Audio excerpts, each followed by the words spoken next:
যে শ্রীলঙ্কার দলটি আগের ম্যাচে ভৈরব সূর্যবংশীর সঙ্গে মাঠের মাঝখানে তর্কে জড়িয়ে পড়েছিল, সেই দলের বোলারদের বিরুদ্ধে ভৈরব সূর্যবংশী এমন ঝড় তুললেন যা দেখে পুরো ক্রিকেট স্টেডিয়াম স্তব্ধ হয়ে গেল।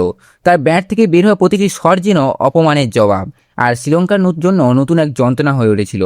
ট্রাই সিরিজের এই ম্যাচে ভৈরব সূর্যবংশী যেন বাড়তি অ্যাগ্রেশন নিয়ে মাঠে নেমেছিল। আগের ম্যাচে ঘটনার প্রভাব তার মুখে স্পষ্ট দেখা যাচ্ছিল, তবে তিনি কথায় নন, ব্যাট হাতে জবাব দেওয়ার সিদ্ধান্ত নেন। ইনিংসের শুরু থেকেই তিনি শ্রীলঙ্কার বোলারদের উপর চড়াও হন। মাঠের চারিদিকে চার ও ছক্কার বন্যা বইতে থাকে।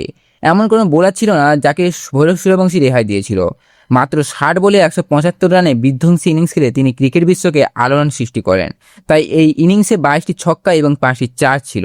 প্রতিটি বড় শটসের সঙ্গে সঙ্গে শ্রীলঙ্কার খেলোয়াড়দের মুখের হাসি মুছে যাচ্ছিল, আর ভারতের ড্রেসিং রুমে উচ্ছ্বাস বাড়ছিল। সবচেয়ে উল্লেখযোগ্য বিষয় হলো ভৈরব অত্যন্ত আক্রমণের সঙ্গে তার শতরান পূরণ করেন।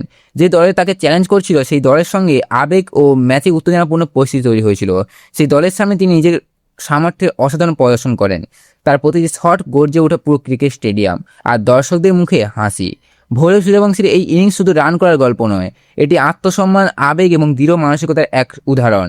এমন একটি ইনিংস যা ক্রিকেট প্রেমীদের দীর্ঘদিন মনে রাখবে।